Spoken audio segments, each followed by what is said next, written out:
Bueno, buenos días a todos, o buenas tardes. Vemos gente de Israel, me parece, de otras localidades, de otros sitios. Así que bueno, bienvenidos a todos desde donde estén.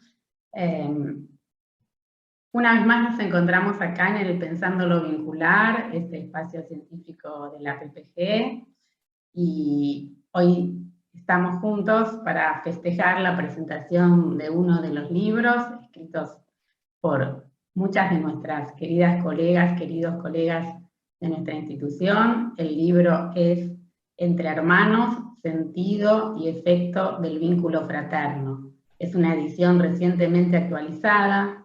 Destacamos que la primera edición fue escrita hace 20 años.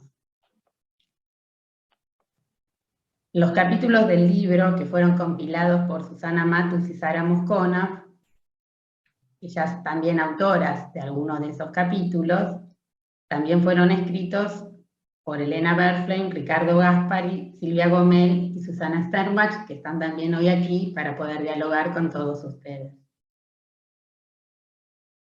Hoy el libro será comentado por María Laura Méndez y por Vicky Cohen, a quienes desde ya les agradecemos por el deseo de compartir sus reflexiones, sus interrogantes, en diálogo con las compiladoras del libro. Dado que somos tantos por suerte, ya vamos por los 3 números de 100 y pico de personas están aquí en sus pantallas, vamos a intentar que los comentarios se hagan por el chat, así pueden hablar en el micrófono las invitadas a comentar el libro, las autoras y las compiladoras. En el chat ya tienen los datos para conectarse tanto con la institución como con la editorial del libro. Y desde ya estoy intentando saludar y ver que ya hay muchísimas felicitaciones, agradecimientos desde diferentes lugares. Antes de dar lugar a María Laura, quería comentarles que nuestra próxima actividad va a ser el 1 de julio, dado que el 17 de junio es feriado. En ese momento, el 1 de julio, vamos a tener una actividad llamada Acontecimiento Traumático, lo que no consigue inscripción, una lectura desde el psicoanálisis, y estará a cargo de Daniel Weisbrot y Gabriela Insúa. Bueno, paso a presentar entonces a las amigas de la casa, y a María Laura, que no es de la casa, pero que es de la casa, como decíamos hace un rato, como una hermana prima también de todos nosotros. María Laura Méndez es antropóloga, doctora en educación, con amplia experiencia en docencia e investigación universitaria, actualmente docente de posgrado y desde hace muchos años docente de nuestra asociación, dictando seminarios sobre variadas problemáticas, autora de diversas publicaciones que siempre mucho nos interesan. Vicky Cohen es psiquiatra infanto-juvenil, psicoanalista, miembro de la PPG, representante en el Foro de Salud Mental, integrante del área Comunidad, Salud e Inclusión Social y de los equipos de adolescencia del Centro 1 de Salud Mental. Sara Moscona es psicóloga, miembro titular y docente de posgrado de la PPG, miembro titular en función didáctica de ABDEVA y docente de la cátedra Vínculo Fraterno, psicoanalista de adolescentes, adultos, parejas y familias, autora y compiladora y coautora de diversos libros de pareja y familia, y solamente vamos a nombrar los últimos, así podemos dar paso a presentar a Susana y después comenzar con el diálogo. Sus últimos libros son Dispositivos Clínicos en Psicoanálisis, El Trabajo Psicoanalítico con Parejas y Familias, y Clinical Perspectives on Suffering. Y Susana Matus, con quien también compartimos la organización de los Pensando este año, es psicóloga, miembro titular y docente de la PPG, miembro titular, expresidente y docente del posgrado del Centro Oro, coordinadora del grupo de investigación Entre Pares, también coautora de varios libros, y vamos a nombrar Familias y Parejas, Psicoanálisis, Vínculo y Subjetividad, y Alianza Entre Pares, Fraternidades, Colectivos Abiertos y Tramas Sociales, como sus últimas publicaciones. Bueno, damos lugar a María Laura a que comience a comentar sus comentarios. Buenos días o buenas tardes, muchísimas gracias por la invitación, sobre todo a las compiladoras que siempre me tienen presente para estas cuestiones y por supuesto a la PPG también. Bueno, en principio me gustaría decir que es un poco difícil comentar este libro, como cualquier libro, primero porque como decíamos con Vicky hace un rato, es un compromiso. Lo que tenemos que tratar, ¿no?, siempre en la presentación es que lo lean, ¿no?, entusiasmar para que lo lean. Tal vez en este caso ni siquiera es necesario, ¿no?, porque de por sí la temática y esta revisión de la temática trae entusiasmo. Entonces, bueno, me parece que lo primero y fundamental es decirles que a mí en realidad me hubiera encantado hacer esta presentación de una manera casi individual con los autores para charlar las preguntas y algunos cuestionamientos que a mí se me presentaron al leer los textos. Pero claro, ya sabemos que esto ahora en este momento es imposible, ¿no?, porque tendríamos que demorar muchísimo. Pero es muy interesante por los disparadores que suponen cada uno de los artículos, ¿no?, de los nuevos disparadores, diría, y algunas viejas problemáticas, que bueno, son sobre algunas preguntas que me gustaría no contestar, no se trata de contestar, sino poner en problematización. Quiero saber si me escuchan. Sí, perfectamente. ¿Sí? Bueno, porque yo tengo la cámara, está inmóvil mi cámara, los veo a todos ustedes, pero a mí no. Tu imagen está fija, pero tu imagen está fija. Está fija, sí, no sé por qué, bueno, pero lo importante es que me escuchen. Bueno, primer tema que atraviesa el libro, me parece justamente es el concepto de transversalidad. Y como a mí me parece un concepto sumamente interesante para trabajar en todas las perspectivas, yo diría tanto en una perspectiva clínica, en la perspectiva pedagógica, como en las perspectivas políticas. Hoy tendríamos que ponernos realmente a trabajar sobre este concepto que, como Sara establece, es un concepto que en realidad trabaja Guattari desde que comienza a trabajar instituciones hace ya muchos años, ¿no? Y hoy se hace, me parece necesario, porque es el lugar en el cual se entrecruza lo horizontal y lo vertical, que es en situación, por lo tanto es cada vez, siempre produce algún problema, porque hay que hacerlo cada vez, ¿no? Esta transversalidad no se universaliza, no se generaliza, es algo para trabajar esto en situación. Después, la otra cuestión importante, ¿no?, en esta transversalidad es que de esa manera se hace una clínica del devenir. Es muy interesante una clínica del devenir, es decir, es una clínica que no está solo apoyada en un pasado, o en un pasado inamovible, o en un pasado que actuó como causa, ¿no?, sino que justamente se trata del devenir permanente. Un devenir que es incierto, un devenir que obviamente no sabemos ni sabremos, y que este no saber a veces trae cierta inquietud, ¿no? Sobre todo porque un concepto del devenir fue capturado por el concepto de historia, ¿no?, de la perspectiva historiográfica, de la historia propia del siglo XIX. Por lo tanto, me parece que poner el acento en el devenir significa poner el acento en transformaciones, poner el acento en la incertidumbre, porque no sabemos cuáles son esas transformaciones, que nos posibilitan vivir en este momento tan difícil. La otra cuestión también que está marcada, ¿no?, es hoy la imposibilidad de la totalización. No hay posibilidad de totalizar porque no hay totalidad, ¿no? Entonces, no se puede pensar ni en términos de universalidad ni en términos de totalización, y eso me parece que está presente de una u otra manera en los distintos artículos del libro. La otra es la caída de la ilusión determinista. Bueno, este es un problema para todas las disciplinas, ha sido y es un problema para la filosofía, porque en realidad rompe el parámetro clásico de la filosofía, que tenía que ver con la determinación, así también como la teología, ¿no? La caída de esa ilusión determinista produce muchos efectos. Entonces, me parece que son efectos que se producen siempre en estos campos de relación, ¿no? También en los textos en general hay una doble relación, o por lo menos una tensión, entre lo molar y lo molecular o micromolecular, ¿no? Lo que da cuenta de una lenta, diría yo, caída de la lógica de lo uno, o sea, cómo ya no respondemos a esa lógica de unicidad, ¿no? Y nos hemos desplazado hacia algunas perspectivas de multiplicidad, que obviamente no son compatibles con la lógica de lo uno, ¿no? Son lógicas en realidad incomposibles. Esto también nos hace otras preguntas, ¿no? Perdonen, algunas preguntas parecen atrevidas, pero tienen que ver con el tiempo, en el sentido de que si las pudiéramos desarrollar sería mucho más fácil. Pero bueno, yo hago las preguntas, o si no los cuestionamos, o lo que significa seguir pensando en la ley del Padre, ¿no? O seguir pensando en el lazo con la ley del Padre.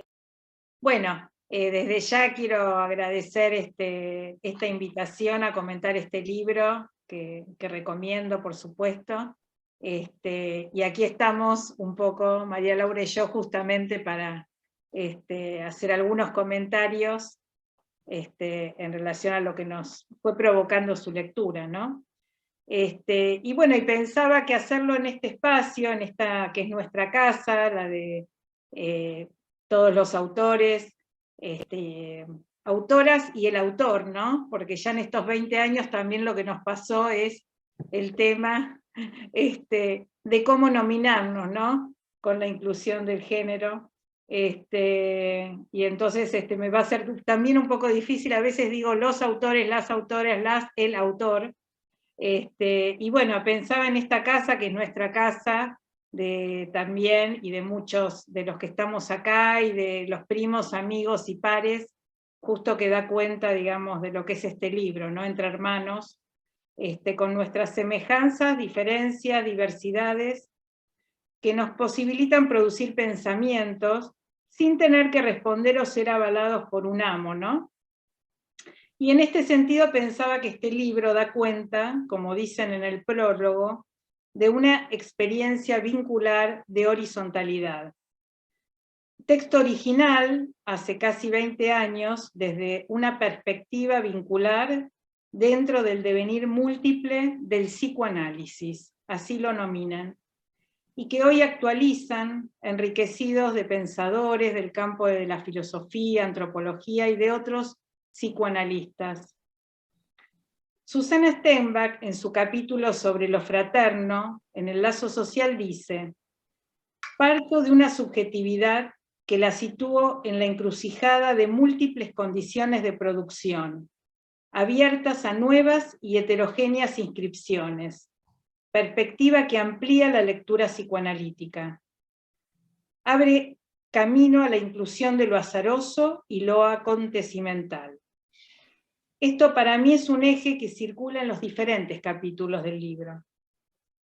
Todo el recorrido se puede leer tanto desde el orden cronológico como desde otro lugar, ¿no? A mí, por ejemplo, me fueron llegando, la experiencia mía fue que fui leyendo de acuerdo a cómo me iba llegando el material, y lo interesante fue encontrar lo común y lo propio y singular de cada uno de los autores, con un permanente retrabajo de los relatos clínicos como de sus conceptualizaciones teóricas.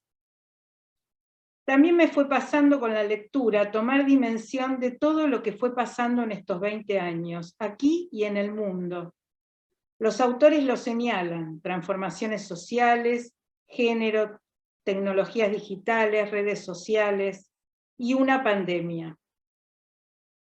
Tanto la primera versión como esta se realizaron en contextos de situaciones traumáticas colectivas, la crisis del 2001 y la pandemia, con efectos en la subjetividad.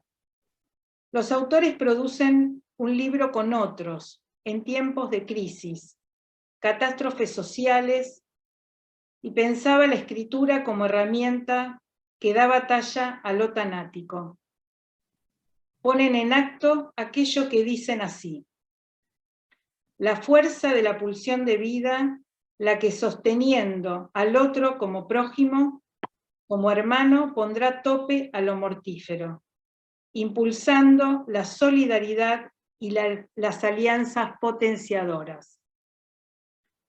Es un acto solidario por parte de las autoras ofrecernos este libro, ya que como lectora me fui encontrando en el texto con otros modos de pensar la clínica, vincular, social, lo colectivo, revisando las teorías de nuestros maestros, lo vigente y conceptualizando a la luz de nuevos paradigmas.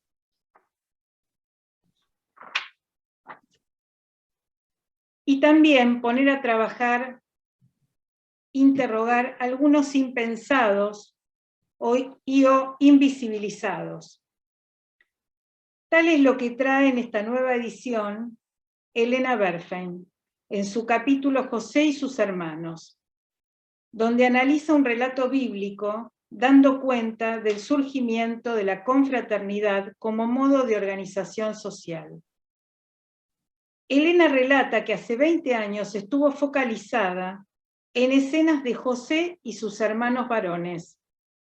Elena advierte impactada cómo quedó para ella invisibilizada la única hermana mujer, Dina, y que en este texto toma otro valor significante. Las mujeres tratadas como mercancía a ser entregadas por quienes se sentían sus dueños y recibidas por quienes eran su mejor postor. Elena ilumina y hace visible el lugar de la mujer en la antigüedad y aún en muchas sociedades contemporáneas, como también los movimientos feministas que han enarbolado el concepto de sororidad. Bueno, y en nuestro país todos los avances que tenemos con la ley de ILE, violencia de género, femicidio, ni una menos. Silvia Gomel, en su capítulo de Herederos y Herencias, retoma una viñeta clínica presentada en la primera edición y plantea con los cambios que se produjeron en el Código Civil, en relación, por ejemplo, al tema de los hijos con alguna discapacidad, puede incluir otros modos de pensar ese caso clínico. La situación de una madre con sus hijos, uno de ellos considerado el más débil, y al que decide dejarle una cantidad de dinero diferente que a sus otros hijos. Silvia nos dice, hoy diría que no necesariamente la decisión que rompe la igualdad de los derechos de los herederos debe ser considerada a priori como favoritismo, tentación incestuosa o muestra de poder. También podría ser vista como reconocimiento de las diferencias. Ricardo Gaspari nos transmite en su texto Historia de hermanos, un modo de narrar, un relato clínico vigente en una trama vincular con un fuerte predominio vertical en la organización de la casa materna, sin lugar para la alianza horizontal. El lugar del analista, donde con la expresión de campo transferencial Ricardo subraya la idea de un analista próximo en una horizontalidad disimétrica, coayudando a generar una cualidad espacio-temporal auspiciante del trabajo de duelo e invención, en tanto los hermanos son habitantes de una cultura y convocados por una problemática común, anudada entre ellos por efecto de parentesco. Una pregunta que se hace Ricardo es sobre el efecto del campo transferencial para el analista, la propia afectación, y nos dice, podría pensarse como un don, una oferta de entrada a la intimidad de los habitantes de esa trama, un trabajo sobre la abstinencia, pero también esa producción implica un apremio, dice, de trabajo sobre una eventual sobreinvolucración del analista en ese campo transferencial. Siguiendo el eje de la temporalidad y las transformaciones que se han dado en estos 20 años, recordaba el tango Volver, que decía 20 años no es nada. Pero en estos 20 años pasaron muchas cosas que generaron un giro en nuestras prácticas, en nuestra formación y en nuestras vidas, ¿no? Los avances tecnológicos digitales en relación a las redes sociales, por ejemplo, se dieron desde el 2004 al 2012. Facebook, Twitter, WhatsApp, Instagram, y en estos últimos años, una pandemia inesperada. Este trabajo que hicieron los autores de sostener lo vigente e incluir lo nuevo, permite, creo, a los lectores, o por lo menos eso me pasó a mí, tomar dimensión de la importancia de sostener y pensar una clínica en devenir.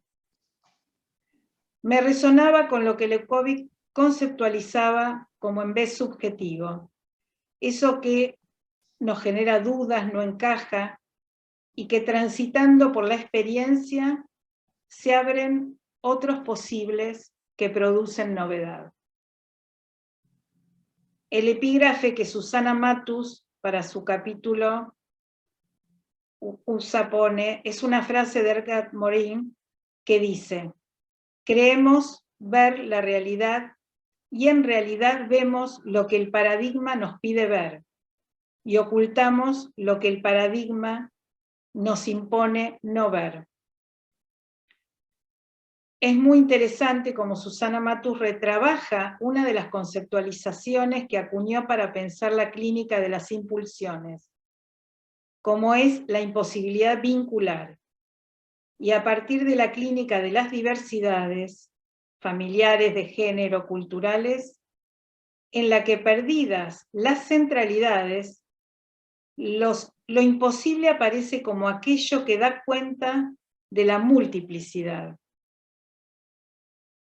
También a medida que leía este capítulo, como el de Sara Moscona, donde trabaja en el vínculo fraterno entre pares, la amistad, me fui encontrando con situaciones clínicas transitadas con algún paciente adolescente o jóvenes con problemáticas de autoagresiones, bulimia, anorexia, adicciones, que no cuentan con algún vínculo familiar para quien tengan presencia, existan, y allí se hace necesario que uno como analista y otros pares lo reconozcan y se habilite la construcción como otro prójimo.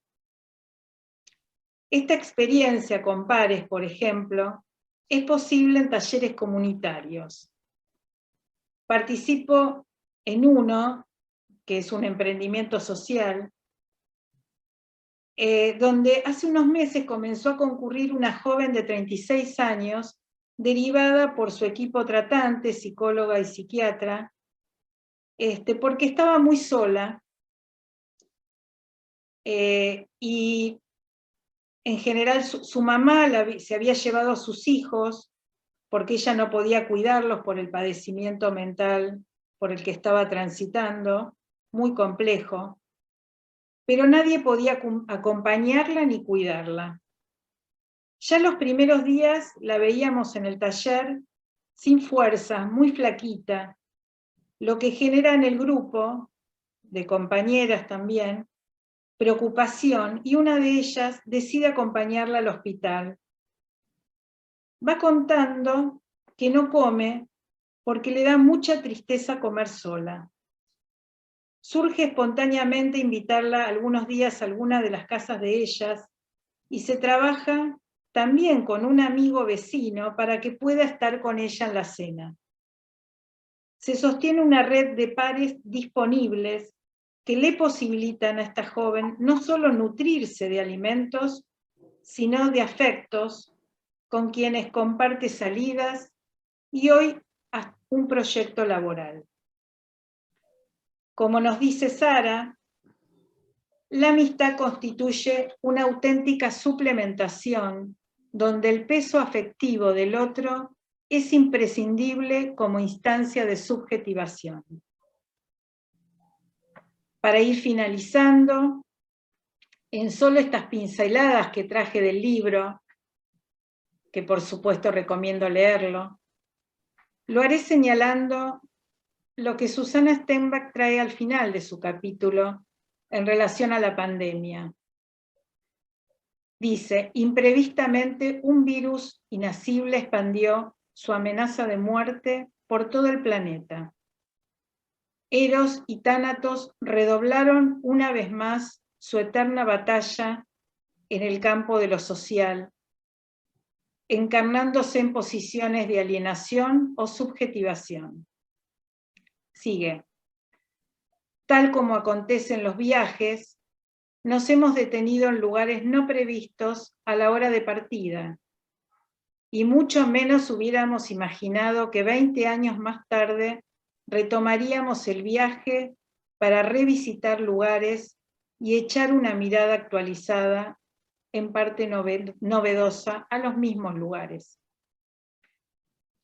Y dando cuenta de lo vertiginoso de estos tiempos y de los impensados, surge hace unos meses, esta guerra entre Rusia y Ucrania. Y como dice Susana, nos confronta nuevamente con la temática del lazo fraterno en lo social. Bueno, muchas gracias. Bueno, entonces yo voy a continuar. En realidad hay muchas cuestiones comunes, ¿no?, con Vicky. Evidentemente el libro nos ha inspirado todo esto que Vicky dijo ya, ¿no? Pero yo estaba en un momento en que se cortó esta tecnología que nos une, pero a veces nos desespera porque no sabemos qué pasa, ¿no? Justamente. Es lo incierto, es el acontecimiento que se introduce de otra manera. Muy bien. Estamos hablando de estas alianzas que son potenciadoras, nos dicen las autoras, y otras que son despotenciadoras, ¿no? Y producen una tensión, yo diría, una tensión entre toda una concepción de identidad y de diferencia. Y también entre lo que consideramos lo común y lo singular, cómo se pueden enlazar nuevamente lo común y lo singular. Tal vez no como lo habíamos hecho, sino de otras formas múltiples. Entre otras modificaciones o transformaciones, mejor dicho, que se han dado en estos tiempos, también se ha dado otra, que es ya no buscar un origen, ni una causa, ni un fin. Y esto tiene mucha importancia para todas las disciplinas, ¿no? Si el saber que no vamos a encontrar causa, por lo menos causa primera o causa última, y que tampoco nuestro hacer tiene un fin último. Por eso me parece bueno repetir lo de la clínica del devenir. Si bien no podemos pensar en un origen, sí podemos pensar en procedencias. Otra cuestión que nos pone en tensión, diríamos, es la imposibilidad de la verdad. En ese sentido, es una ruptura total tanto con la metafísica clásica, con la teología cristiana y con la modernidad, que se basaron siempre en algún concepto de verdad, sea este revelada o una verdad alcanzar por el conocimiento.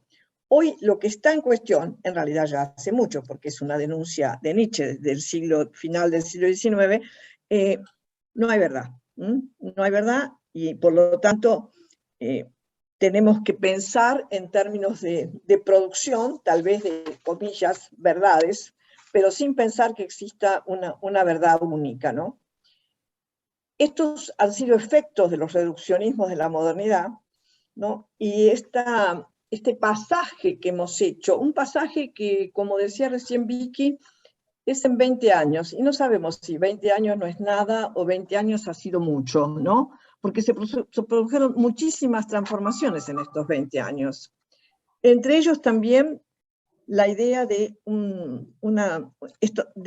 cuestionar todos los reduccionismos de la modernidad y la aparición como concepto en muchas disciplinas, incluida por supuesto la filosofía misma, de una multiplicidad relacional.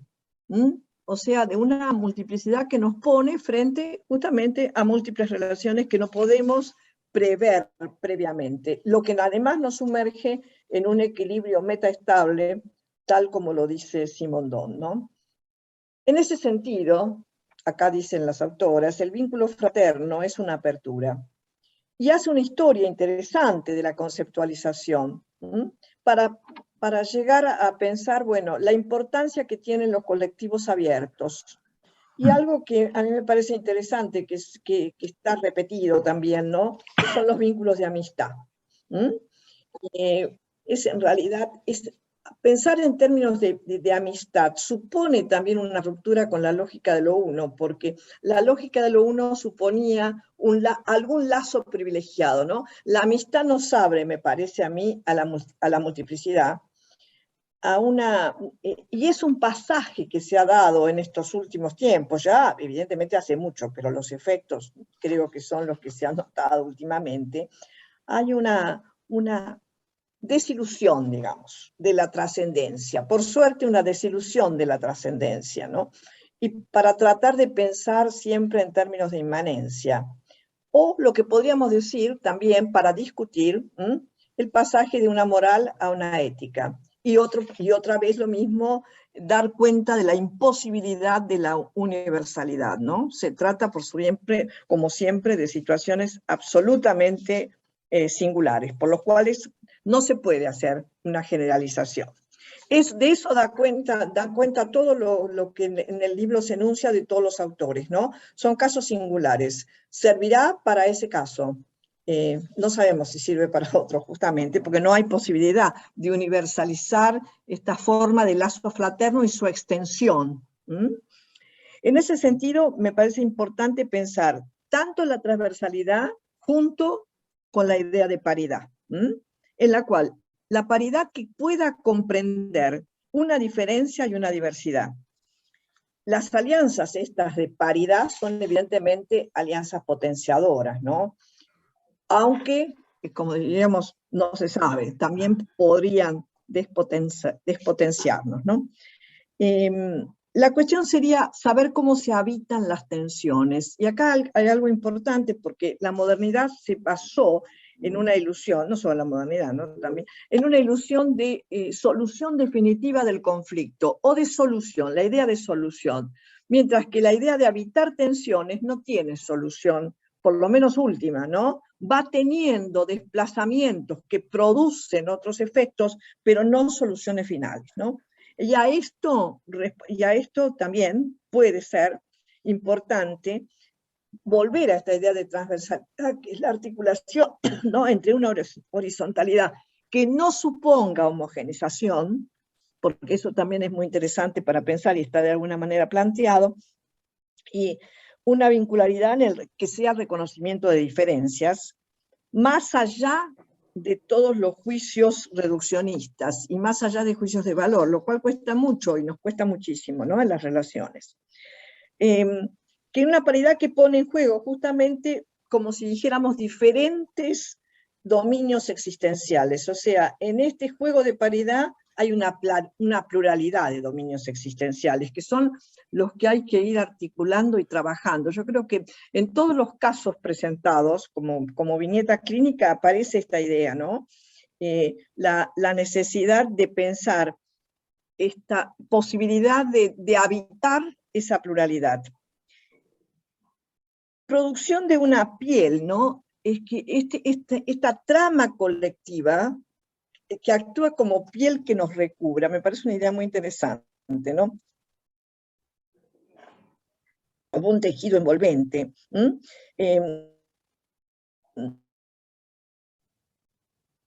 Pero que no se convierta, y acá siempre estamos ahí, por eso la atención sería, bueno, ¿cómo esta piel que nos recubre en cualquier grupo, no en cualquier grupo, y en una dependencia despótica, ¿no? Por eso, otra vez, la importancia de la transversalidad en estas relaciones, que yo decía, me parece que actúan a la manera de ritornelos existenciales, como diría Guattari, ¿no? También me parece muy importante rescatar no solo el lazo fraterno en relación a esos lazos que son los que comúnmente conocemos entre lazos entre hermanos, sino extender esta fraternidad hacia distintos grupos de pares o hacia distintas experiencias, y muy especialmente hacia la amistad, ¿no? Creo que de todas formas, en los últimos tiempos se ha revalorizado la amistad. Y esto es algo para prestar atención, ¿no? Se han revalorizado estos vínculos que incluso ni siquiera la pandemia los rompió. Si bien no podíamos vernos personalmente, armamos algo que tal vez nos parezca ridículo con el tiempo, cenas o test virtuales, ¿no? Pero para no romper ese lazo de amistad. Entonces, a mí me parece que es interesante entenderlo incluso dentro del campo de la clínica, o diríamos mejor de un campo terapéutico, ¿no? Bueno, y después yo me he hecho algunas preguntas que a mí me interesan, por supuesto, ¿no? Que, por ejemplo, ¿por qué seguir hablando de la cultura como malestar? Bueno, preguntaba, ¿por qué seguir hablando del malestar en la cultura sin preguntarnos cuál es su procedencia epistemológica? Esta es una de las cuestiones de generalidad que yo creo que hoy la tenemos que problematizar, ¿no? ¿Por qué esta idea de malestar en la cultura, de darla por sentado al malestar en la cultura, tal vez no es posible con conceptos de acontecimiento, devenir, creación, emergencia de lo nuevo? Yo ya sé que revisar algunos conceptos nos duelen, porque son conceptos que nos han conformado subjetivamente. Pero bueno, sería bueno realmente volverlo a pensar, ¿no? El otro concepto que aparece, yo diría no tanto, pero aparece en el texto, como que no se puede dejar de hablar de falta, ¿no? Pero si hablamos de falta, no podemos hablar de multiplicidad, son incomposibles, ¿no? En la multiplicidad no hay falta. Donde hay falta, por supuesto, es en la totalidad. Pero si estamos pensando que tenemos que discutir todo concepto que sea de universalidad y de totalidad, bueno, tal vez también esta idea de falta, que también tiene su mismo origen epistemológico, casualmente, ¿no? Y que son los reduccionismos de la modernidad, por supuesto, sus ilusiones de certeza, de orden, de estabilidad y fijeza, y justamente, ¿no? Yo había tomado también algo que aparece como en este momento, ya hace mucho, nuevas condiciones de producción, ¿no? Estas nuevas condiciones de producción indudablemente traen una necesidad, me parece a mí, de volver a problematizar por lo menos estas certezas, ¿no? La certeza del orden, la certeza de la estabilidad y la certeza de la fijeza. Si se cuestionan estos conceptos, generalmente, muchas veces esto se interpreta como una actitud resistencial. Y a ver, ¿y por qué no pensarlo como un cuestionamiento epistemológico? ¿Por qué no revisar la procedencia epistemológica? Bueno, pero sí, ya sé que estas son cosas que me parecen a mí, ¿no? Pero bueno, lo digo porque es lo que me inspiró el texto, por supuesto, ¿no? Muy interesante dos cuestiones, ¿no? Volver a retomar versiones míticas. En general siempre ha habido una disputa entre la manera como la antropología, por supuesto la antropología a partir de Levi-Strauss, ¿no? Leyó el tema, la relación de los mitos y cómo la lee el psicoanálisis. Entonces a mí también me parece muy importante también ver que de acuerdo a la episteme que tomamos, vemos una cosa y dejamos de ver otras, ¿no? Como aparecía justamente en el texto sobre esa imposibilidad del lugar de la mujer en los hermanos de José. No es casual que no se haya visto, ¿no? Es que son epistemes, mediante epistemes podemos leer o no leer. Por lo tanto, me parece muy interesante también revisar la concepción de mito, tanto como lo enuncia la antropología, insisto, a partir del último Levi-Strauss, de lo último de Levi-Strauss, porque también es bastante controversial, pensar que el mito nunca es versión única. Yo con Sara escribimos algo para no olvidarnos lo que queríamos contar, y básicamente tiene que ver con contarles un poco la historia del libro, pero también la historia de nuestra pertenencia institucional, porque este libro surge en los para 1990 y pico, que empezamos a trabajar. Así que bueno, surge dentro del departamento de familia de la asociación, ¿no?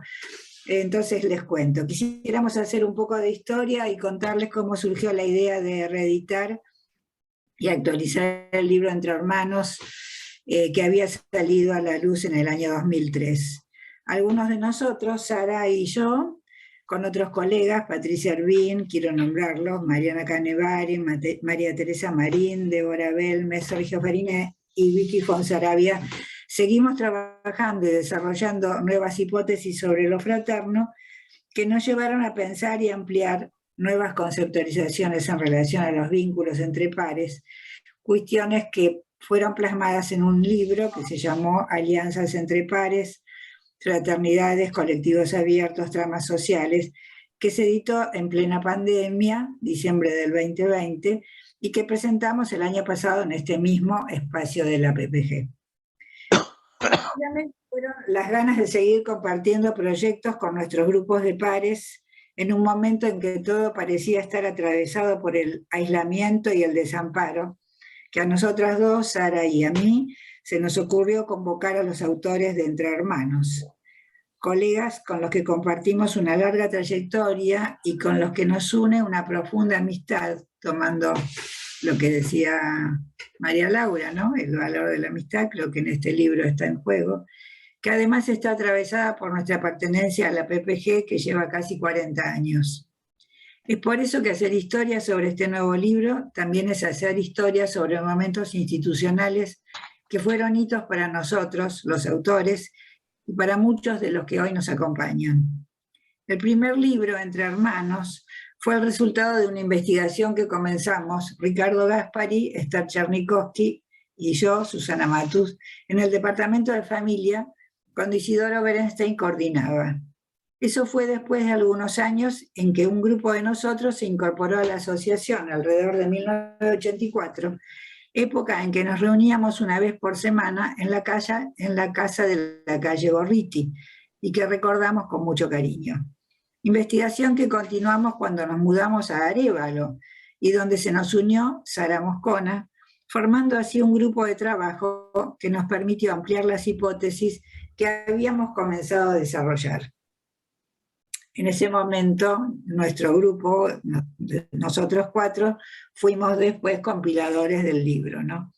Propusimos primero los 3 tiempos para el vínculo fraterno: tiempos de disyunción, conjunción y diferenciación, para luego trabajar el pacto de negación de los hermanos y finalmente proponer pensar 2 legalidades diferenciales para el vínculo fraterno: lo fraterno filial y lo fraterno fraterno.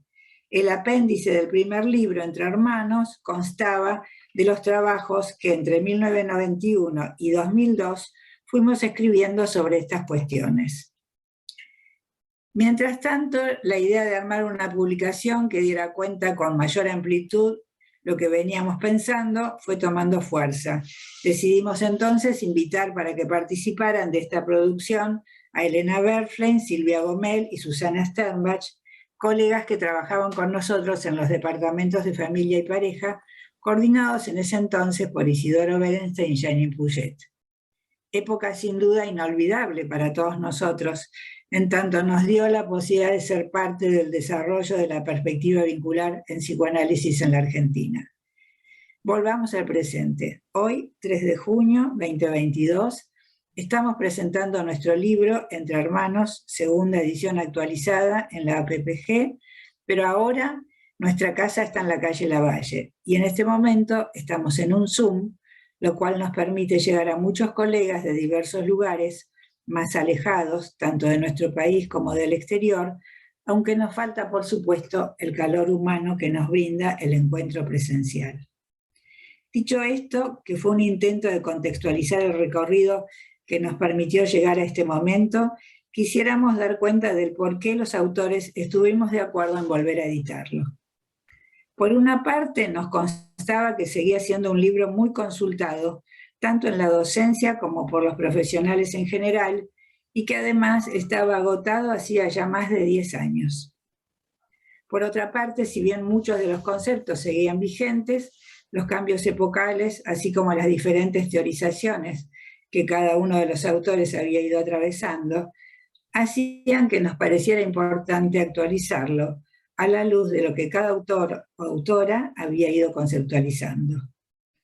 Nos reunimos en abril del 2021, los 7 autores.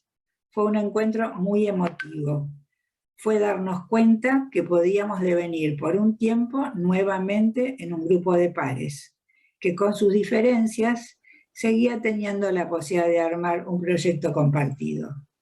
Cabe aclarar que si bien Esther Chernikovsky estuvo en estas reuniones muy feliz con el reencuentro, sin embargo, prefirió no comprometerse en esta actualización, por lo cual sus capítulos personales no figuran en esta segunda edición, aunque sus trabajos continúan estando vigentes como parte de los desarrollos que muchos capítulos siguen teniendo.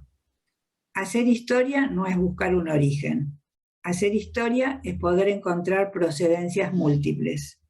Todo relato tiene una función historizante, en tanto se constituye en el cruce entre una práctica y un despliegue teórico que dan cuenta de un determinado paradigma conceptual, así como del momento histórico-social en el que aquellos que relatan se hallan atravesando. Entre el primer libro Entre Hermanos y esta edición apareció el libro Alianzas entre Pares, que como dijimos, Sara y yo fuimos compiladoras. Este libro resignificó... Ay, me perdí, esperen. Este libro resignificó en muchos aspectos el primer Entre Hermanos, y ahora esta segunda edición actualiza y resignifica también cuestiones que algunos de los autores comenzamos a desarrollar en Alianzas entre Pares. Es una cadena de transformaciones que no tiene fin y que por supuesto seguirá transformándose con los y las lectoras que son parte de este colectivo abierto que hemos logrado producir. Bueno, le doy la palabra a Sari. Bueno, como dijimos, la actualización de este libro se halla marcada por la predominancia de cuestiones del imaginario actual. Creo que tanto Vicky como María Laura lo han trabajado esto en la presentación. Estas cuestiones en relación al imaginario actual son relativas a las diversidades sociales, familiares, de género, entre otras. Por su parte, la aparición de la pandemia puso de manifiesto el valor del cuidado entre pares, así como también, que esto es lo que decía María Laura, que no se rompió ni se suspendió la amistad y las relaciones entre pares, inclusive entre los grupos de profesionales y demás, así como también la dificultad que observamos para que dicho cuidado fuera posible en muchas ocasiones. Todas estas cuestiones, a nosotros los autores, nos llevaron a deconstruir y a complejizar la idea de múltiples legalidades, así como volver a pensar los lazos entre pares, donde lo fraterno constituye uno de los modos en que esta relación puede expresarse. Transformaciones que cada autor y que cada autora desarrollaron y que pasaremos a mencionar muy sucintamente. Quiero decir que tanto Vicky como María Laura dieron pinceladas, también ahora yo voy a leer algunas pinceladas, y después que yo termine de hablar voy a dejar que los autores también den otras pinceladas, entonces abrimos de esta manera a una multiplicidad de lecturas de los textos. Entonces voy a ir contando muy brevemente, muy sucintamente, de acuerdo a cómo están en el libro los autores. El primer capítulo es de Susana Matus, y su capítulo se llama Vínculo fraterno de la legalidad paterna a la multiplicidad de legalidades. Susana sostiene que fue necesario pensar nuestras hipótesis a partir de una clínica en que las diversidades familiares, de género, culturales, aparecieron con más fuerza y en la que las pérdidas de las centralidades, lo imposible, quedó resignificado, no solo como marca de la ajenidad vincular, sino como aquello que da cuenta de la multiplicidad. En su investigación fueron apareciendo nuevas ideas en las que los vínculos entre pares tomaron la delantera para pensar la clínica vincular actual, así como ciertas organizaciones que son los colectivos abiertos, los cuales permitirían visualizar la importancia de la dimensión de la horizontalidad en lo social. En tanto, estos colectivos abiertos, digamos, permiten o son habilitadoras de transformaciones micropolíticas. Elena Bernstein, en José y sus hermanos, del mito al psicoanálisis, estos mitos de los que hablaba justamente María Laura, y las diversas lecturas de los mitos, nos cuenta que al releer el capítulo le sorprendió su actualidad, pues un nudo central de su trama apunta a la caída del patriarcado, temática sumamente vigente en nuestros días, así como la que atañe al reposicionamiento de la mujer. Sin embargo, el lugar ocupado por las mujeres en aquel mito no había sido mencionado en el capítulo original, y es de lo que se trata esta adenda con la que cuenta el mismo en esta nueva versión. Ricardo Gaspari, en el capítulo Historias de Hermanos, sostiene que encontramos que aquel relato de una experiencia analítica del vínculo fraterno sigue vigente hoy. Ello dio pie a enfatizar cómo la generación de condiciones de analizabilidad contemporáneas requiere de una reconsideración de la orientación del compromiso, de la proxemia. La proxemia estudia la organización del espacio en la comunicación lingüística no verbal. Proxemia pensada tanto en la sesión como en el trabajo de su afectación entre sesiones y también entre analistas.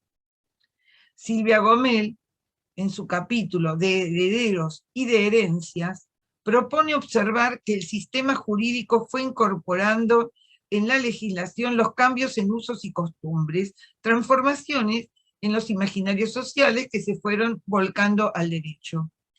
Siempre primero están las transformaciones en el imaginario social y después se vuelcan al derecho. También en la Argentina los cambios a partir de las reformulaciones de género y los avances tecnológicos en las cuestiones relativas a la procreación fueron traduciéndose en novedades a nivel del derecho sucesorio y producen efectos en el ámbito del trabajo con los vínculos. En mi capítulo, Lazos de paridad, la trama vincular en la relación entre pares, hablo de las prácticas sostenidas en la dimensión de la horizontalidad y abordo las paridades diversas. Trabajo grupos de ayuda par, colectivos abiertos, grupos de pares en la adolescencia y en la adultez, y la actualización apunta específicamente a incorporar dos temáticas, la amistad y la transferencia horizontal, que yo denomino transferencia entre semejantes desiguales. Y por último, trabajo la relación con Internet y las interacciones horizontales en las redes, la reformulación que abarca enormes avances y mutaciones en el mundo de la virtualidad. Paradigma que en estas últimas décadas, como ya lo sabemos todos, modificó nuestro modo de vivir, de comunicarnos y también de ejercer el psicoanálisis. Finalmente, Susana Sternbach, en su capítulo Apuntes sobre lo fraterno en el lazo social, sostiene que actualizar este tema nos ha llevado a revisitar los conceptos a la luz de las fuertes transformaciones sociohistóricas. Se pregunta de qué modo, bajo qué facetas, se expresan hoy los fenómenos de alienación y banalización. Se pregunta cómo se manifiestan las pulsiones de vida y las pulsiones de muerte a nivel del lazo entre semejantes. A través de nuevas viñetas y ejemplos intenta dar cuenta de interrogantes que nos atraviesan como analistas en este periodo que conlleva un verdadero cambio de paradigma en lo que hace a la subjetividad y a los vínculos y al lazo social en general. Finalmente quiero decir que para los y las autoras de este libro, lo fraterno pensado como alianzas entre pares posibilita tejer tramas y encuentros que dan origen a lo inédito, a lo que no estaba.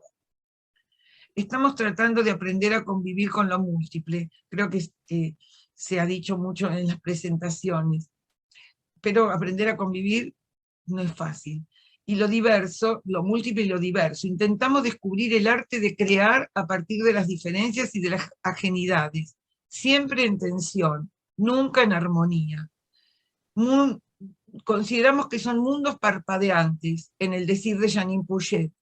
La hemos un poco tomado a ella como que hablaba mucho de mundos parpadeantes, que son mundos que cambian todo el tiempo. Y por último, bueno, después de que termine ahora con los agradecimientos que queremos hacer, vamos a dejar abierto a los autores para que aporten, si tienen ganas, algunas de sus pinceladas, tanto de sus capítulos como de lo que se fue dando hoy en Inmanencia, digamos, ¿no? A nuestras presentadoras, María Laura Méndez, con quien venimos compartiendo afectos, ideas, investigaciones y perspectivas diversas, con el placer de ir abriendo junto con ella espacios de pensamiento. A Vicky Cohen, quien nos leyó con enorme minuciosidad, dado su compromiso y entusiasmo con la temática del libro y su afecto con los autores. Muchas gracias a las dos. A Esther Chaikovsky, que sigue estando presente en este libro y en el afecto de todos nosotros. Queremos también dejar un especial agradecimiento al artista plástico Sergio Moscona, quien por segunda vez brindó su obra, porque la anterior también, para esta nueva etapa del libro, que ilustra vívidamente con imágenes nuestras ideas. Y a Matías Duarte, nuestro editor y asesor de Ediciones Conjunto, por su experiencia y especial dedicación. Ambos formaron parte de esta fraternidad, de este colectivo abierto en que nos constituimos, no solo acompañándonos en el armado de esta producción, sino también aportando desde otros espacios, como las artes plásticas, las letras y la edición cultural, a la complejización que la dimensión de una práctica interdisciplinaria y en horizontalidad produce para la perspectiva vincular del psicoanálisis. Y también un especial agradecimiento a las autoridades de APPG y al equipo de Pensando lo Vincular, que en este momento están Beatriz y Susana, pero a todo el equipo que nos brindaron este espacio para la presentación del libro, y por supuesto a nuestros queridos colegas, amigos y familias que siempre nos acompañan. Muchas gracias. ¿No? Muchas gracias también a ustedes. Y retomando la corrección de Susana, invitamos entonces al resto de los autores a por ahí tomar algunos minutos para comentar algo sobre sus capítulos o sobre esto que fue sucediendo hasta este momento. María Laura quiere insistir en lograr entrar por Zoom, así que veremos si los últimos minutos podemos volver a contar con su presencia.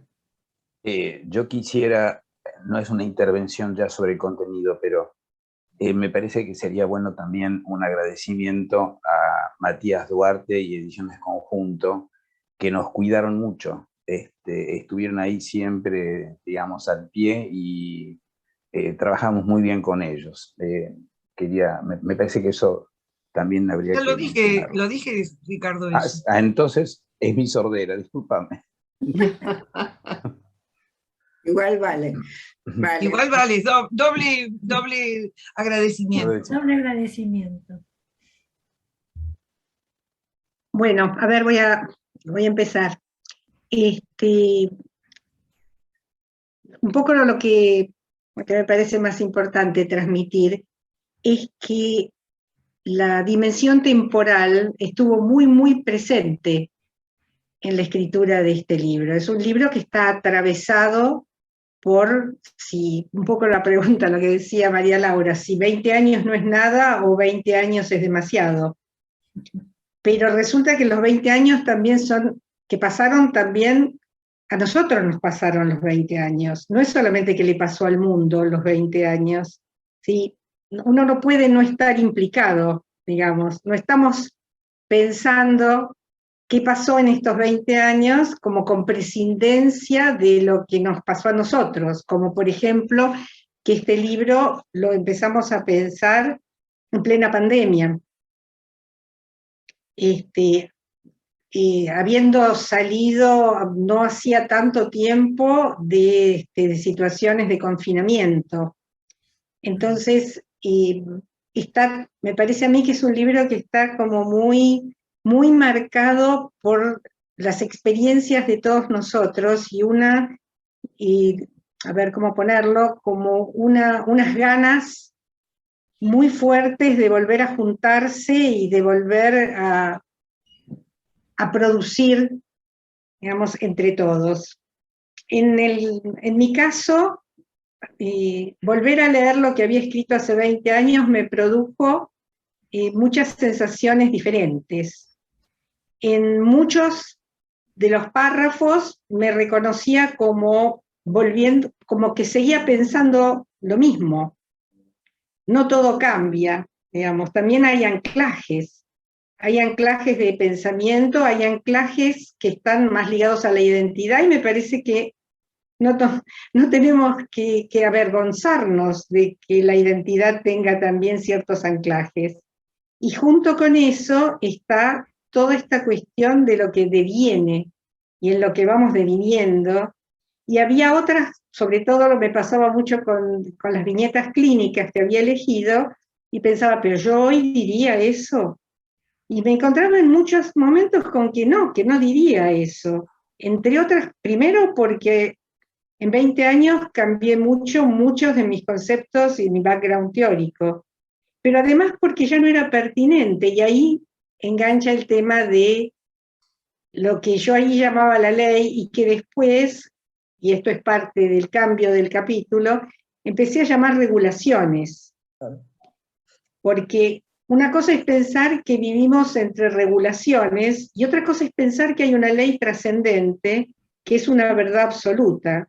Y resulta que cuando los cambios que se dan, digamos, en la inmanencia, fuerzan una ley, como por ejemplo la ley del matrimonio igualitario, ¿no? El cambio en el Código Civil, temas que fueron muy importantes para acá en la Argentina, resulta que varía la manera de considerar ciertos actos, por ejemplo, en relación a cómo se arma un legado, qué quiere decir herencia, qué significa la igualdad de los hermanos ante la ley, hasta qué punto las cuestiones son universales, hasta qué punto las cuestiones autoorganizativas entre herederos pueden trascender aquello que se ha denominado la ley del padre y que está puesta a nivel de las leyes, y crear nuevos cursos de acción que sostengan las diferencias de una manera compartida. Esto, digamos, es lo que trato de escribir en ese capítulo, y también, no sé si lo pude transmitir o no, ¿qué le pasa a un analista 20 años después, releyendo su propia obra? Porque estamos en esa escena, no estamos separados de la escena de la que estamos escribiendo. Solo eso.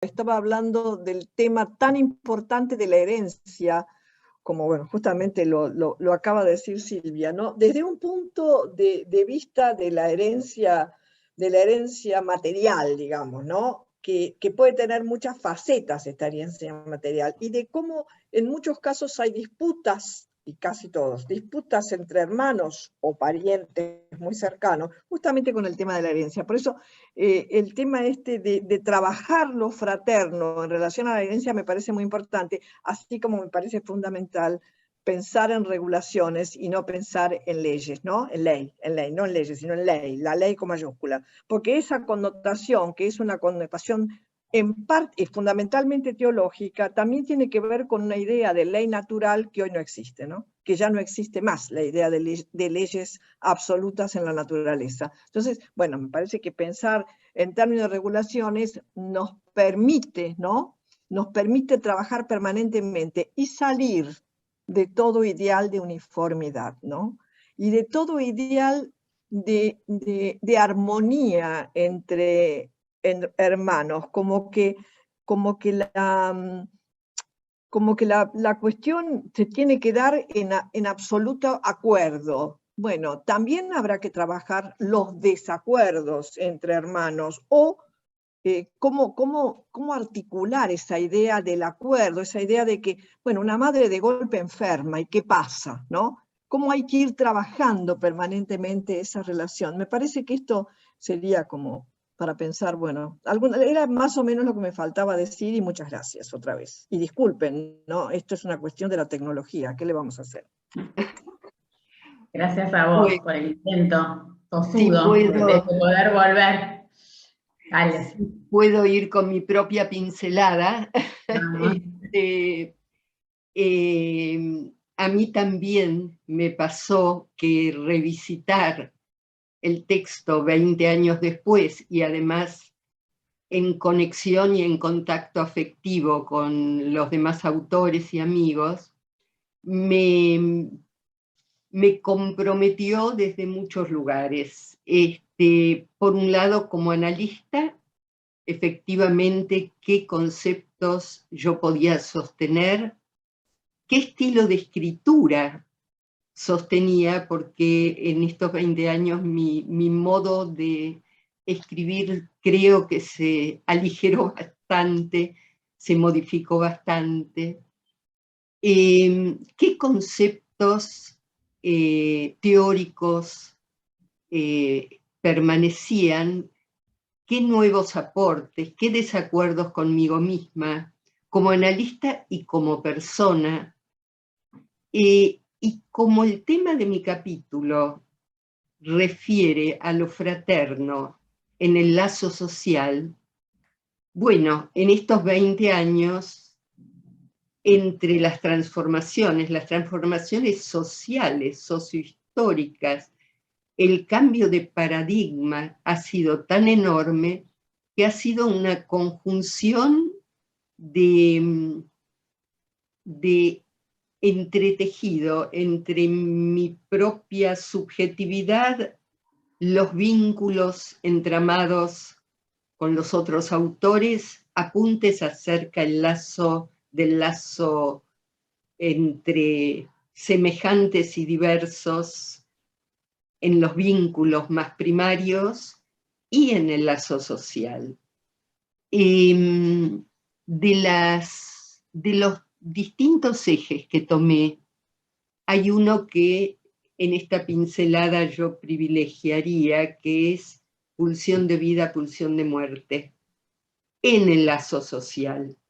Mientras escribíamos esta versión, estábamos en plena pandemia, efectivamente, entregamos los capítulos y comenzó la invasión a Ucrania de parte de Rusia y la guerra, con lo cual le pedía a Matías Duarte, con el capítulo ya entregado, si podía poner un parrafito más, porque en el vértigo de cambios y transformaciones, terminar con el COVID, faltaba algo, y me autorizó, con lo cual ya con el libro en el horno, al menos una frase que diera cuenta de algo que el año pasado, o unos meses atrás, era absolutamente impensado. Entonces,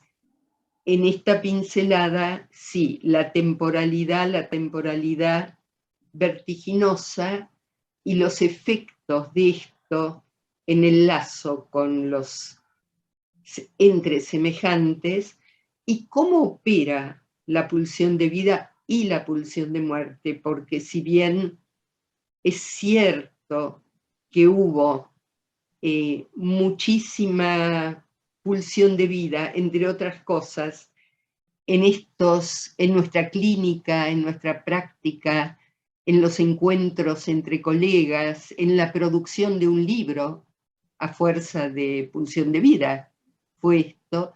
También es cierto que la experiencia histórica, las guerras, el virus, ciertas respuestas respecto del COVID,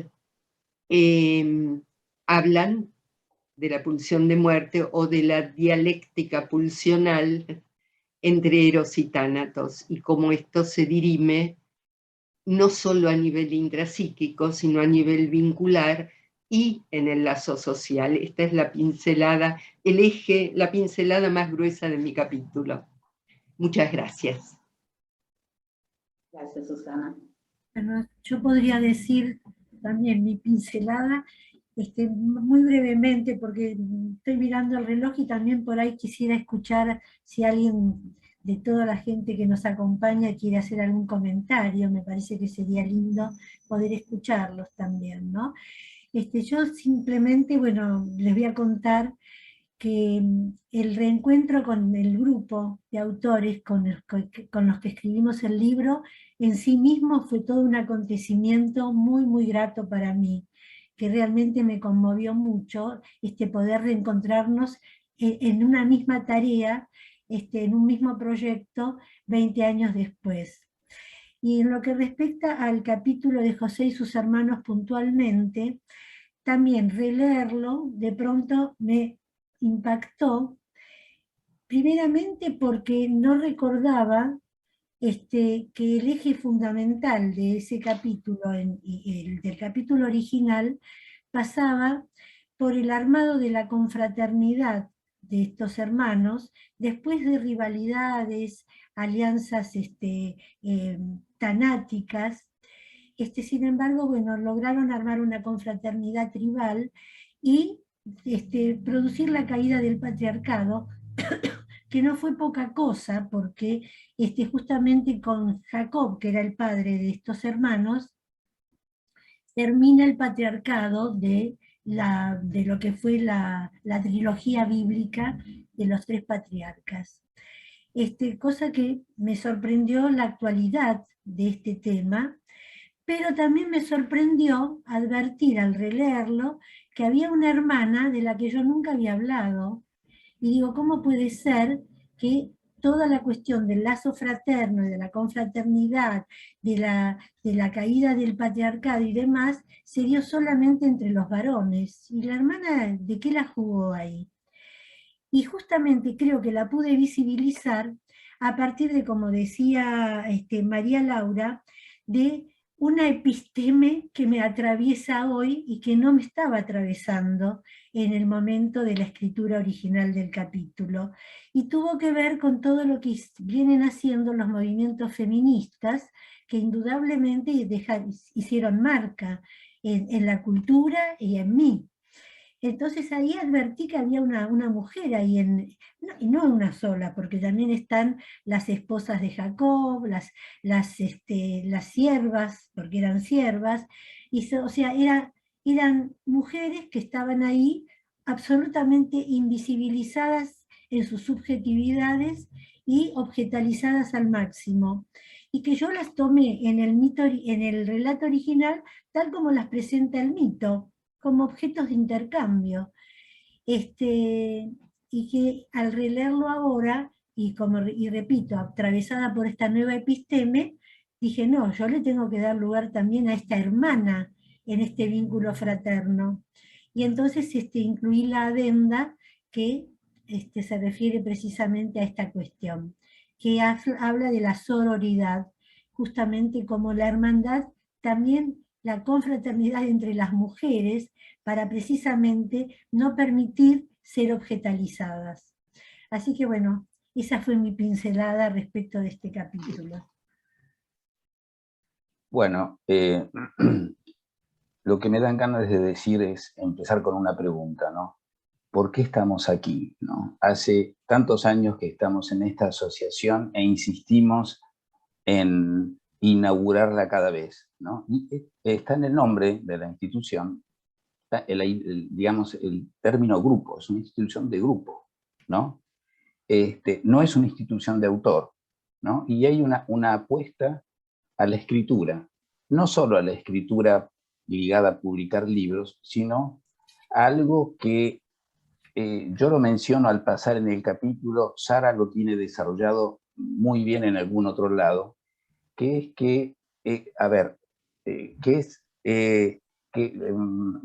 tengo que decir dos cosas en relación a eso, ¿no? Una es que los analistas no tenemos referente definitivo, porque si tuviéramos un referente definitivo nos convertiríamos en religiosos, en dogmáticos, digamos, ¿no? Entonces, lo que hay en el entre sesiones es el encuentro entre analistas, y el encuentro entre analistas requiere de ciertas condiciones para que ahí se pueda pensar. alguna vez con Nacho lo nombramos como una relación amistosa, no complaciente. No, es difícil armar una relación, tiene que tener ciertos límites, ¿no? Entonces, esquemáticamente, volví al primer gesto que hicimos cuando laburamos con Susana y con Esther, en donde dibujamos esos 3 tiempos de vínculo fraterno, ¿no? Disyunción, conjunción, diferenciación.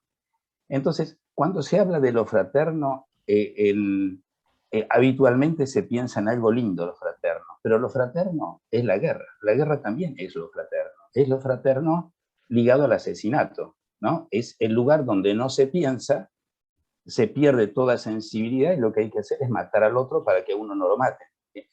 Eso también está en lo fraterno, ¿no? Y está en la clínica, ¿no?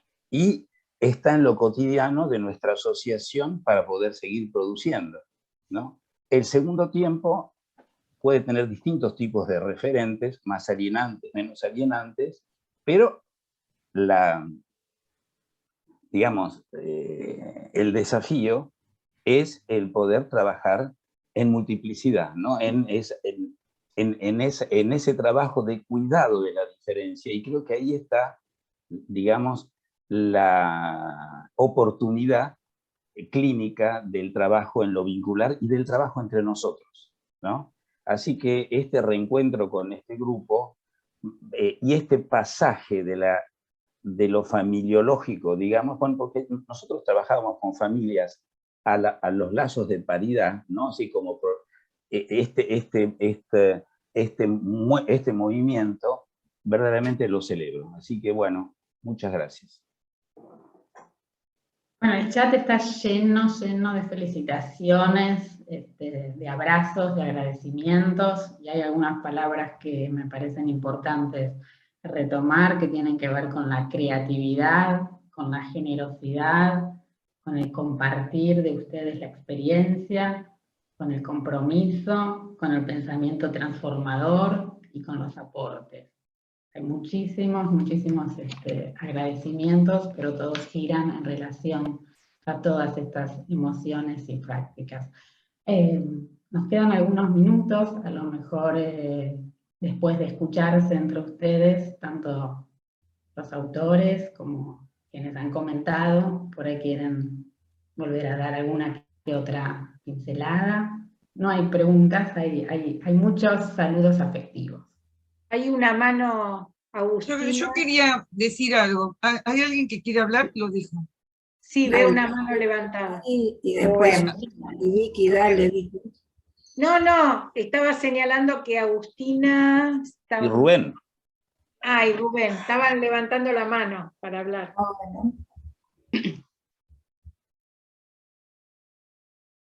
¿A quién le das la palabra, Bea? Dale. Está Agustina desmutiéndose. Bueno, ¿se escucha? Sí. Bueno, voy a hablar ahí. ¿Se escucha bien? ¿Sí hablo ahí fuerte? Sí. Bueno, primero que todo, agradecerles un montón. Yo soy investigadora de la UBA. Me formé con María Laura. María Laura fue titular, me formé con ella, es mi maestra.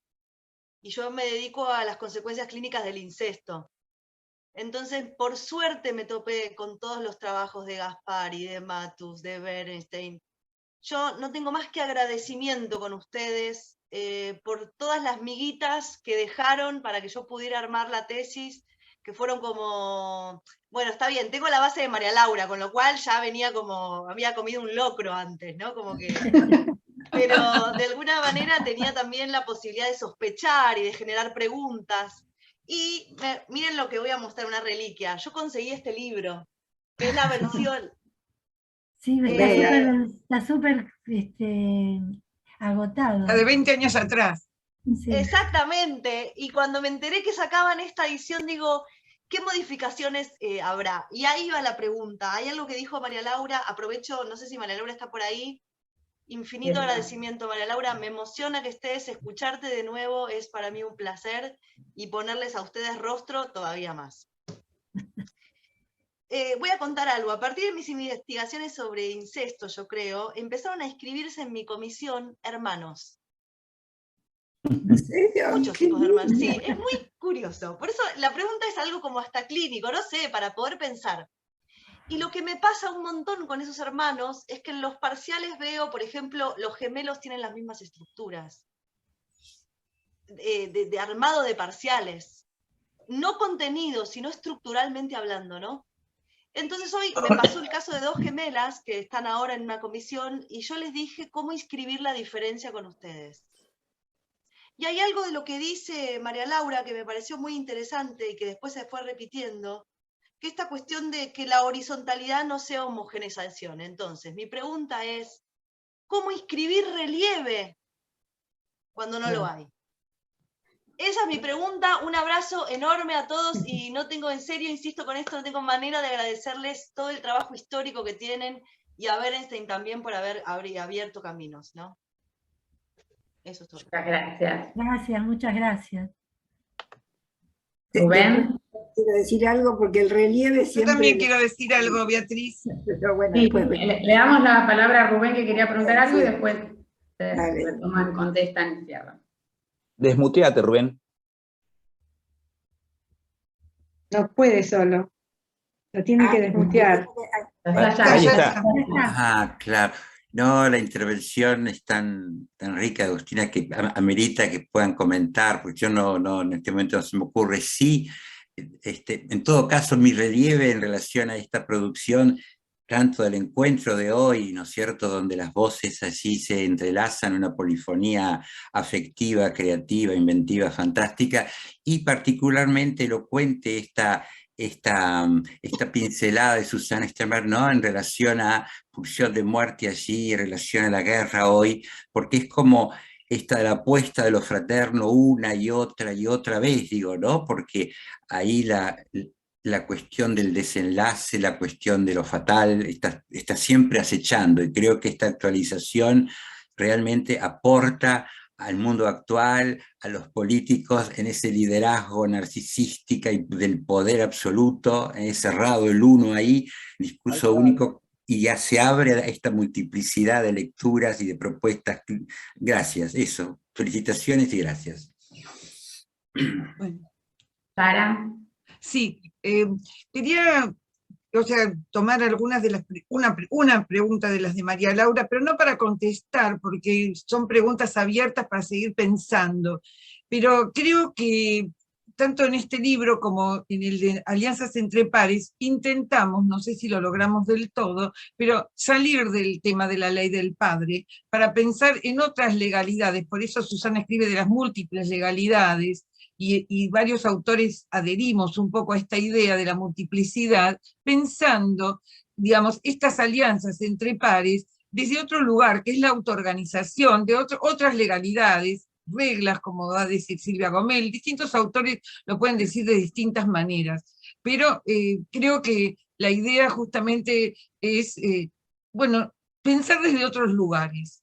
No sé si del todo lo logramos, pero fue nuestra intención.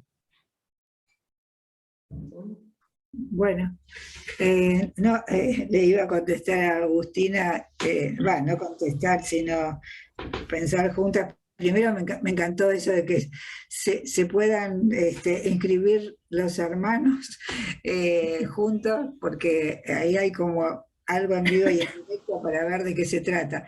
No, yo lo que iba a decir que siempre hay un relieve, porque en realidad justamente la idea es, como tomaba María Laura, pensar la paridad no desde la homogeneidad, o sea que la singularidad sí o sí está en juego.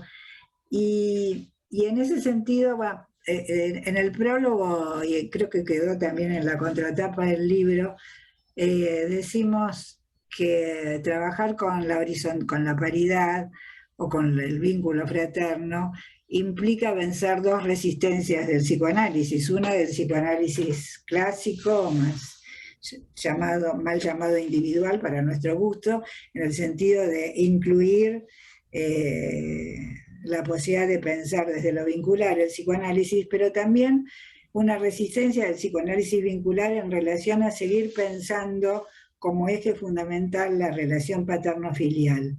Y creo que si algo este libro y el primero, este otro, y en el medio el de Alianzas, que que de alguna manera van y vuelven, ¿no? Las teorizaciones de un libro a otro, lo que tratamos es poder pensar que hay dos dimensiones que se entraman y que son transversales, y que una es la fraterno-filial, pero otra es la fraterno-fraterno.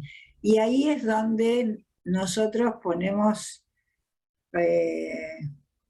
como cierto deseo de que fuera posible que la dimensión fraterno-fraterna abra a transformaciones micropolíticas en relación a lo social.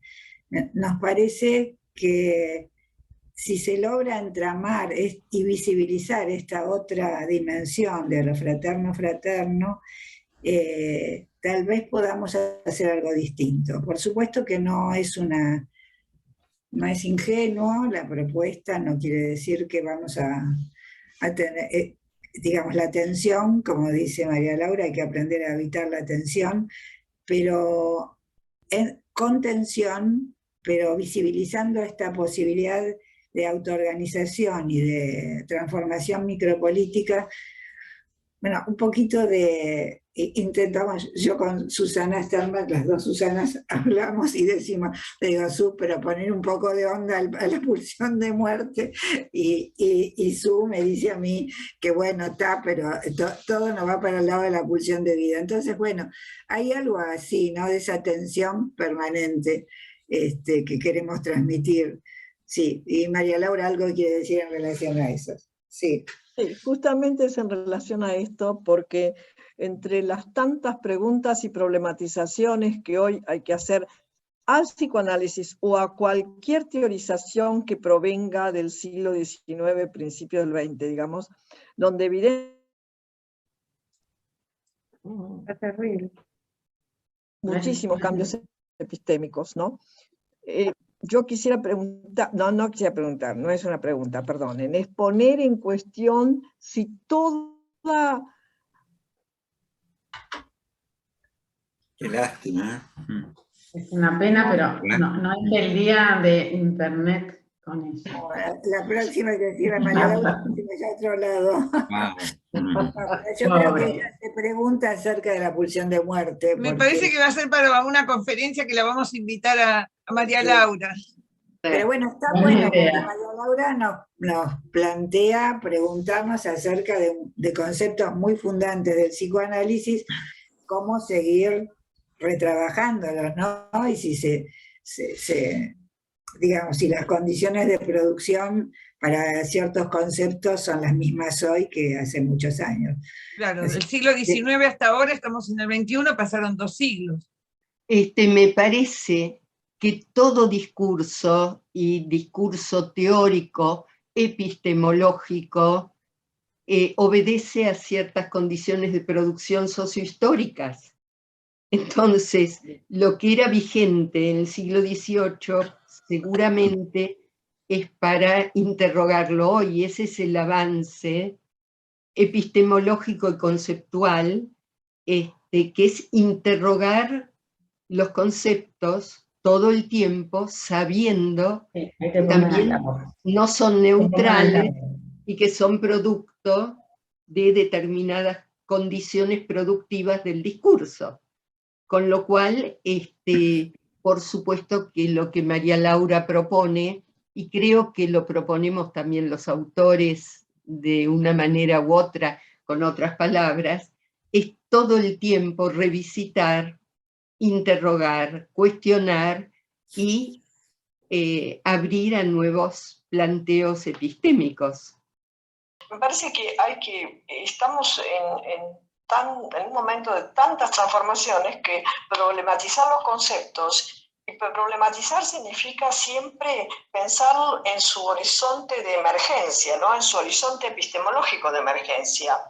Pero hay una cosa fundamental, que es si podemos pensar los efectos en el campo, o sea, en realidad lo que sucede en el campo social, las efectuaciones del campo social, solo desde una perspectiva individual, porque ahí estamos siempre en este lugar de oposición individuo-sociedad propia de algún pensamiento del siglo XVII, de alguno, ¿no? Que es Hobbes, por supuesto.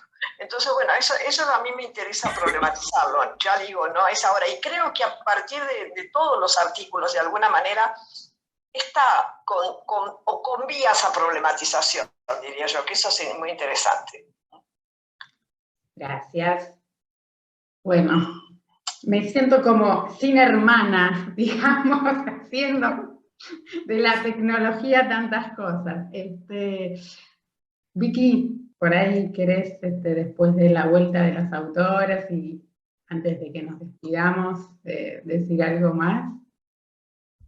Bueno, no, bueno, me parece, me quedé como pensando un poco, digo, por lo menos cuando estaban hablando de cómo pensar el vínculo fraterno-fraterno, ¿no? O el vínculo entre pares. Digo, la verdad que vuelvo quizás a retomar esto que en algún momento con Susana y con Ricardo, Susana Matus, habíamos conversado, que los que tenemos, digamos, la posibilidad de trabajar, digamos, con grupos en instituciones públicas, en problemáticas muy severas y complejas, cada vez más se nos hace necesario generar, además de los dispositivos quizás singulares que cada paciente puede requerir, también esto de los vínculos entre pares, ¿no?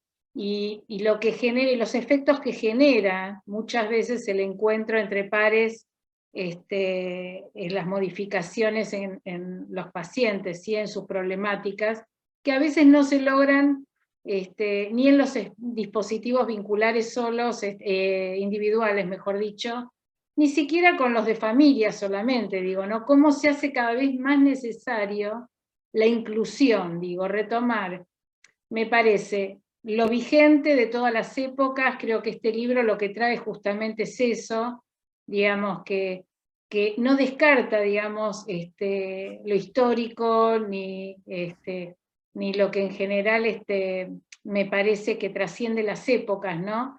Y que permanece, sino que justamente me parece que incluye lo novedoso y lo creativo que tenemos que pensar todo el tiempo, digamos, en la clínica y en las prácticas que llevamos a cabo, digamos, con las personas que atendemos, ¿sí?